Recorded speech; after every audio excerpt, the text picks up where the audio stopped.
Thank you so much for inviting me, the faculty of YCC, and a fantastic event organized by YCC. My first memory of YCC was way back in 2006 when I had come here for an event of Parikrama, that was music band. But that was about it. That was the closest that I've gotten to a college, alright? If I want to put it in a simple way, I'm the most uneducated person that could be on TEDx. Probably I say that with pride.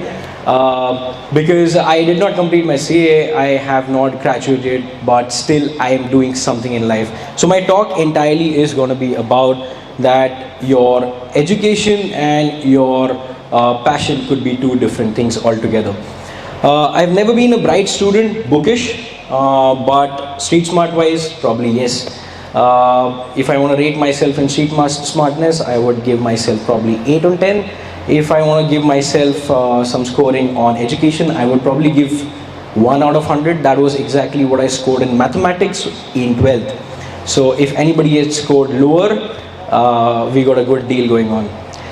Coming back to the point that I want to make today is, today in the morning when I was deciding as to what to talk at TEDx, because it's a huge platform, and what I do in life, I'm not the guy who basically makes design on your coffee. I'm not that guy who makes just a cappuccino or a latte or something like that. It's much more, alright? We'll get into that in a bit, but today morning I had a feeling in the as if like I am going back to my school days, जहाँ पे basically examination है और पढ़ाई कुछ हुई नहीं है. And me and my wife, we were discussing about what is to be spoken, and I could see my wife was more tense than me. I was not worried because I went online, I went on Google, I tried to search exactly TEDx पे क्या बात करना चाहिए. This is my second TED talk, by the way, and I'm honored. So I went to Google, I tried to search exactly what are the topics, how your entire speech should be. But I think the conclusion that I came down to is you just have to be brutally honest about your story. So I was a person who used to be sitting in the audience at times. I still sit in the audience at times with all pride and privilege. But when I was small, I used to think कि मैं कभी stage पे बात करने जाऊँगा क्या? And why would anybody invite me? Why would anybody entertain me or ask me to come to a stage and talk? And especially when I've chosen something like coffee as my career, I think that raises a lot of questions. So that's me basically. Yeah, you can put it up please. So that's basically me, that's in Australia, and I'll come to the point where I learned coffee and what I do. So coming back to this point, that I was feeling that मैं examination के लिए जा रहा हूँ और underprepared हूँ, कोई speech मुझे पता नहीं है. But I think that is what an entrepreneur, if I want to call myself one, has to be like. He or she has to be believing in the guts more rather than believing in what the bookish knowledge or all these things are being told. Faculty of YCC, I think I would be a wrong person to say this, that you shouldn't be trusting the books. No offense, but my learning has been from badminton. I used to play badminton professionally. It doesn't look like right now, but I used to play professionally. I was India number 2 at a point of time. And right from 6th standard, I used to travel alone for tournaments pan-India. And I realized that traveling alone in 6th standard is something which is not something which is very much everyday phenomena. Till the time I spoke to a friend of mine who has a niece, jo 6th standard mein hai abhi, and he said that how can I let her go? But anyway, so right from 6th standard, till the time I was playing badminton, the story was pretty much cool. I was born in 1988, so 16, 17 years I played badminton professionally. I think that ran in my genes. And every time I went to the tournament, be it in South, be it in Delhi, be it in Bangalore, anywhere, I used to have coffees. And I used to drink coffee and I used to ask just one question. The question was, why is every coffee different? And that why is something that is the biggest turning point of my life. So one message that I want to give you and give you as a food for thought is the why in your journey is going to be the most important factor, and that will determine where you go. If your why is strong, I think that kind of makes half of the deal done. Anyway, the question was like, why does each and every coffee taste different? And I started drinking coffees. I started getting coffees from outside.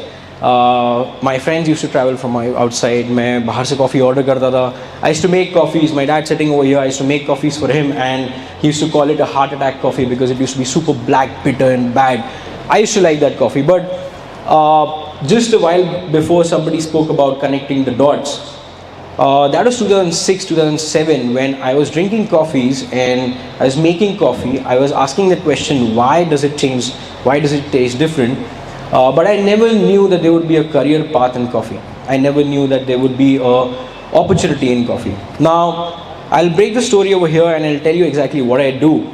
If I'm not a person who makes design on the coffee, what am I? I did an examination called Q grading, which sort of introduced me to. Q stands for quality, and there are just 22, 23 Q graders in the country. I'm the only person who has passed that examination in Australia. That examination basically consists of 22 tests, and those 22 tests span over a period of 6 days. I was practicing, I was learning for those examinations, and I was preparing for that examinations for 2 years. And in short, in those 6 days, I basically ended up tasting around 700 cups of coffees, and it was all done under a red lit room because they didn't want any kind of visual references to be given. Why was I tasting those coffees? Why Q grading is done? It's simply because once I pass the Q grading examination, I have the certificate that I can sign for a coffee will determine the price at the London and New York Stock Exchange. So coffee which is specialty, which will score higher, will get more money.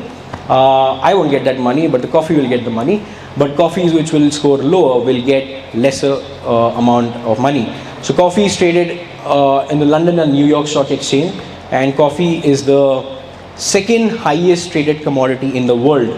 And I'm talking legally, I'm not talking illegally. It's legally second traded commodity in the world. So yeah, that examination was about that I had to cup 600, 700 cups of coffees. They have to be scored. They have to be scored on the basis of flavor, body, acidity, aroma, aftertaste, all these gibberish languages, which I had nobody to tell.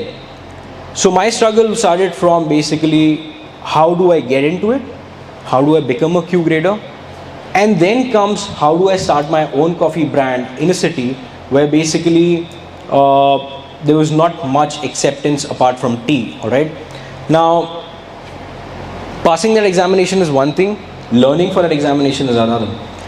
What basically made me think about getting into coffee and following my passion was, so there was a paradox of life, alright? One is that, the only paradox of life is, should you have a plan B? Alright? When I was doing my CA, so I was pursuing my CA also, that was not my cup of coffee. But when I was pursuing my CA, I did not keep a plan B, which did not work out for me. But when I decided, and that was in 2015, so in 2014 there were a lot of events that were happening. I underwent a surgery. I had a calf muscle torn during my badminton tournament. I had my ankle broken. So all these things happening in a span of 3-4 months. Now, everybody who is like, say, when you were 14 years old, 15 years old, 16 years old, सबने सोचा रहेगा कि यार जब मैं 27, 28 की बनूंगी या बनूंगा, मुझे ये इंसान नहीं बनना है. ऐसा कभी ना कभी सोचा होगा कि ये तो नहीं बनना है मुझे. I was exactly that when I was 27. I did not have a career. I did not have financial stability. I did not have the most important, precious thing in my life, that is the health. I did not have that. But that was the rock bottom, as we've already spoken about. The rock bottom is the best space to be, because that is where you realize who are with you, who are not with you, and what you are able to do. So I remember that day I had made a small video, and I asked myself one thing, that what is in it you, Mithilesh, that separates you from the audience or for everybody? The only thing I said was I'd never give up. I said that, and on a whiteboard I remember I had written my to-do list, and coffee was somewhere on the 42nd list, alright? But from there everything just changed. I went to Melbourne, I did my examinations, Q grading examinations over there. I got invited 2 years later by Australian Coffee Roasting Championships ke judge say कि you work with me for 2 days and learn. When I was in the hospital when the surgery was happening, I remember one thing that I had said to myself, which I would love you all to repeat to every day, every single day. The 6 most important words in life are, world, you will listen to me. The moment you put that out in open and just say that, world, you will listen to me, everything just falls in place. Imagine at 27, and for me age was really not a very important factor. I am not a person who can relate with age, to be honest. But when I look back, at 27 my friends were pretty much settled. They were pretty much doing what they wanted to do. But here I wanted to learn something which is very new to the market, very new to the country. There is nobody who can teach you, so I had to go all the way outside. Before the Q grading examinations for 3 weeks, the only thing that I was eating was hummus and pita bread because I wanted to keep my palate entirely clean and sensitive. That was the effort and that was the depth I wanted to go into. Once I did the Q grading and came back to India, I also won the, can you please move the slide? I also won the Indian AeroPress Championship. Indian AeroPress Championship, it's all gibberish, I understand, but AeroPress is a way of brewing coffee. I'm the first person in India to represent India at the World Coffee Championship. That was back in 2017, and that's my trophy. So, thank you. So that's my trophy, and from there I started my own coffee company where basically it was a place, it is still a place where basically it started from a place where there's nobody, there's nothing, alright. The culture that started in the city, from a city which is really small in India if you want to compare it with other metro cities, and looking at what we are doing as compared to in say Melbourne, as compared to say in USA, we are not behind at all, because there have been people from Melbourne who have visited Nagpur at our place just to see exactly what we are doing. That's something what the power of those 6 words are, that world, you're going to listen to me. If I wouldn't have gone into a place where I did not take up what I wanted to do passionately. So the paradox of life I was talking about, I did not have plan B in CA, it did not work for me. Today also I don't have a plan B, but it is working out for me. Alright, so the question of should you have a plan B or not, I will be the worst person to tell you. I'll just say one thing, that you've got to follow your passion, and sometimes the passion is overrated for sure. Because passion, if not coupled with your hard work and dedication, will only breed a lot of ego. Like a very famous personality, Harsha Bogle, had once said that talent breeds ego. And at the same time he said that when dedication marries commitment, I think luck is born.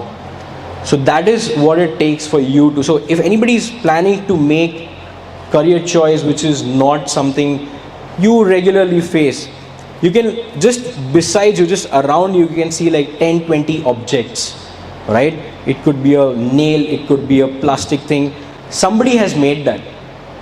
Somebody has made business out of it. Somebody is making that. Somebody is making money out of it. So मैं जब coffee का decide किया था कि I'll get into coffee, a lot of friends had said, "तू क्या waiter बनेगा? Are you gonna be a waiter? Are you gonna be a thambi? Are you gonna be something?" I did not have an answer. Neither did I take that negativity as my fuel to tell them exactly what I wanted to do. But today they're having coffee at my place, so I think I'm pretty much happy about it. Another point that I was making was about how, like earlier also those speakers have spoken about how the dots do get connected. If I wouldn't have asked the question of why, if I wouldn't have put that out in the world, I think the real answer I would have never gotten today. If I wouldn't have said that, world, you're gonna listen to me, today nobody would have heard me. And today, sitting in a space which is center of India, and we shipping coffees to more than 400 and 500 cities in the country, to more than 20 countries all over the world, and having multiple outlets as of now, it did not come through money. For anybody who's starting out, money will never be the problem.